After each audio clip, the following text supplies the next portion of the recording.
കേസരി ബാലകൃഷ്ണപിള്ള, അദ്ദേഹത്തെ പരിചയമില്ലാത്തവരായ ആരുമുണ്ടാവില്ല. അദ്ദേഹത്തിൻ്റെ തിരക്ക് പിടിച്ച വായനയുടെയും എഴുത്തിൻ്റെയും സമയത്ത് അദ്ദേഹത്തിൻ്റെ കുഞ്ഞുമോൾ വീടിൻ്റെ റൂമിൻ്റെ വാതിൽപ്പടിയിൽ വന്ന് എത്തി നോക്കും. എന്തിനാണ്? പിതാവിനെ ഒന്ന് കാണാൻ, പിതാവിൻ്റെ ചുംബനം കിട്ടാൻ. പക്ഷേ ബാലകൃഷ്ണപിള്ളയ്ക്ക് സമയമില്ല, അദ്ദേഹം അത് അവഗണിക്കും.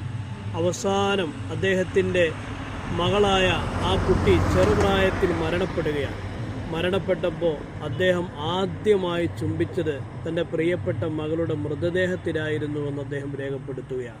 ഇവിടെയാണ് അഖ്റഅ ബിൻ ഹാബിസിൻ്റെ ചരിത്രം നാം കൂട്ടി വായിക്കേണ്ടത്.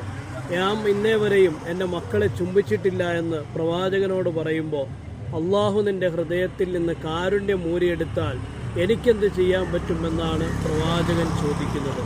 അപ്പോൾ മക്കളെ ചുംബിക്കാൻ കിട്ടുന്ന അവസരം, അവരെ താലോലിക്കാനും സ്നേഹിക്കാനും കിട്ടുന്ന അവസരം നാം നഷ്ടപ്പെടുത്തിക്കൂടാ.